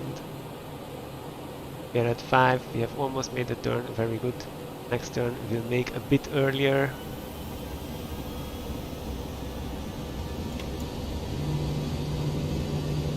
I should have stayed a bit faster, but like this is gonna be easier in any case. Okay, we are at 3, we will turn at 2023 and we'll start descending with 1300. 3.5, turn 023.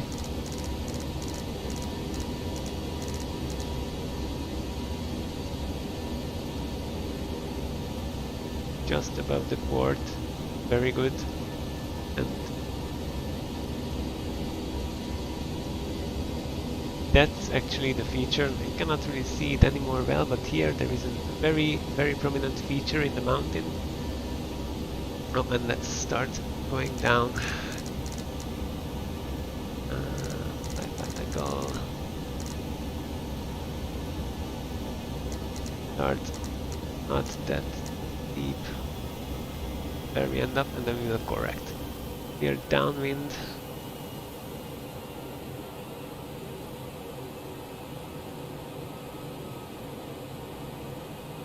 Prepare message, but we should go a bit more to the left. That to this feature going to correct. We have probably made the turn a bit too late. We should be also lower. A bit lower, because when we are abeam this mountain, then we should be at 2030.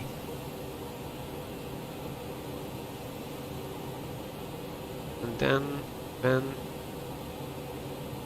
before we reach this radial, we have to start making a turn right. We are at 2700. Let's put gears down before we forget. And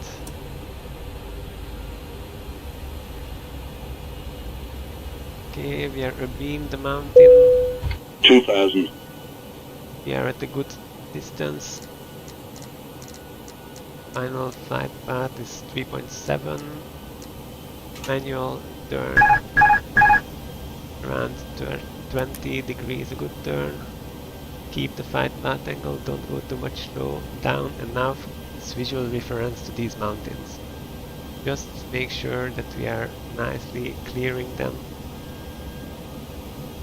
And then we have to make our turn that we cross the center line nicely, and that's also in the angle of these lakes. 1,000. Be nice if you see where the runway is. There, okay, don't turn that much yet, a bit lower.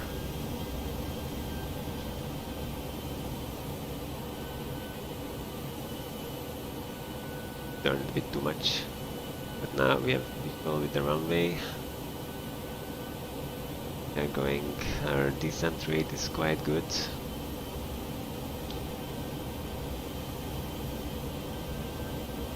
I would be happy to see the puppy lights. Probably need a bit less. Yeah, 2 white, 2 red, very good. Now we just have to line up with the center line. So we are on final. We have to line up. Bit overshot. Terrain, terrain. Yes, we know. Very good. Terrain, terrain. Terrain, terrain. Terrain, terrain. A bit low. 500. Pull up. That's okay. Terrain, terrain. Terrain, terrain. Terrain, terrain.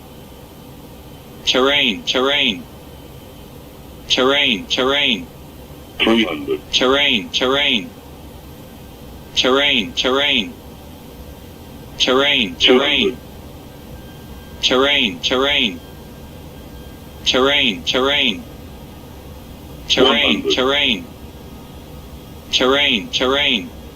50. Terrain, 40. terrain. 30. 20. Retard. 10. 5.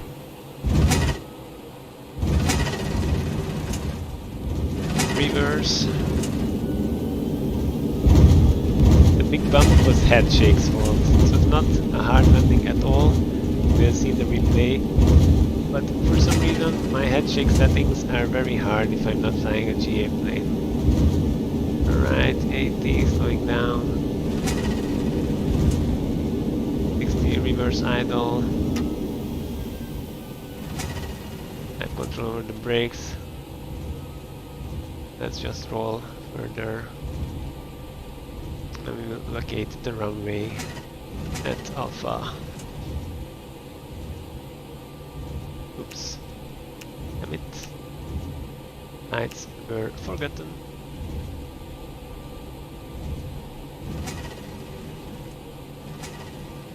Alright, hitting the runway.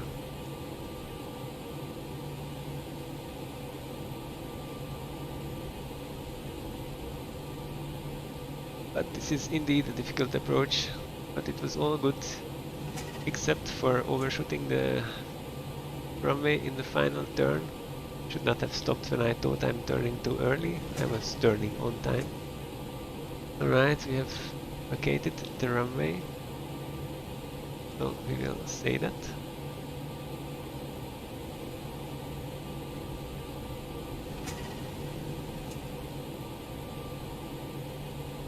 Oops, we cannot type and go at the same time. We'll stop here. A second also for after landing checklist. Alright. Let's say LFKJ runway located. And then let's do a quick checklist. And that's after landing. Landing lights off and retracted. Need a bit more off and retracted. Strobe lights auto. Front spoilers disarmed. Disarmed. Disarmed. Engine mode is normal. Weather radar was off. Transponder standby. Flaps retract. APU master switch goes on. check the brake temperatures afterwards, but we can start rolling in the meantime.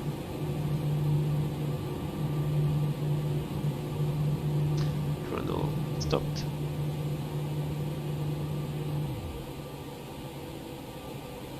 And flap is open, so APU start.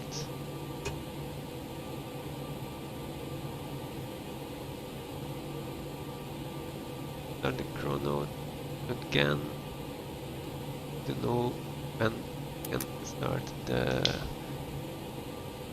brake fans.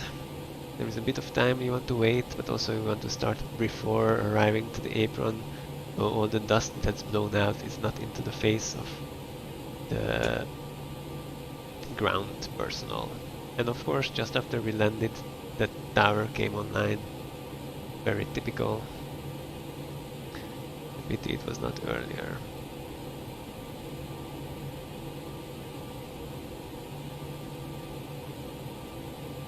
And this also should go to taxi. Runway turn-off lights are also not needed anymore.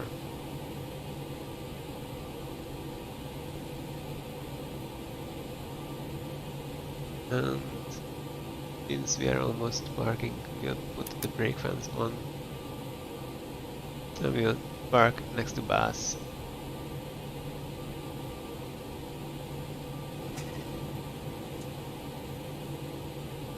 Let's go 3.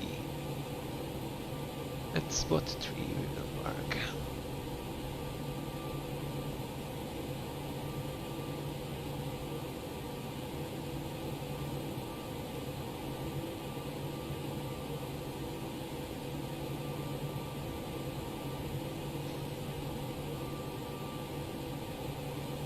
Down a bit. Not so easy to line up with these without marshallers guiding you.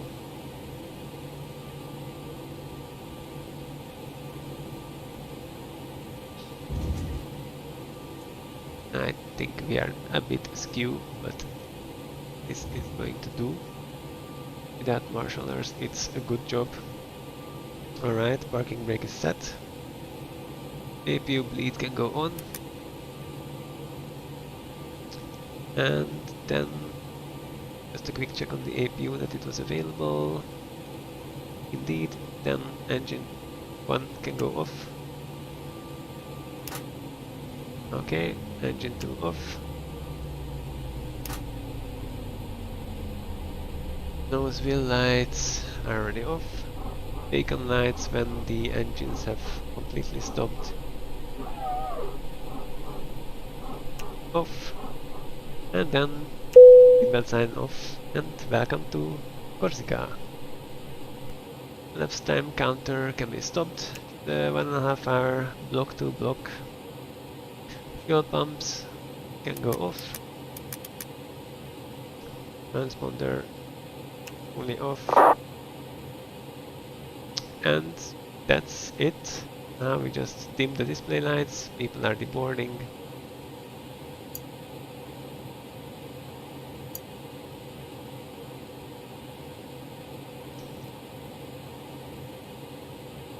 And I also forgot to set the go-around altitude. But that happens. Brake fan is on. The anti-roof can go off. And then, assuming everybody has deboarded and we don't need anymore the air conditioning and everything, I will already simulate that, then the APU bleed can also go off. And the APU master switch can go off. The emergency light switch can go off. No smoking sign goes off.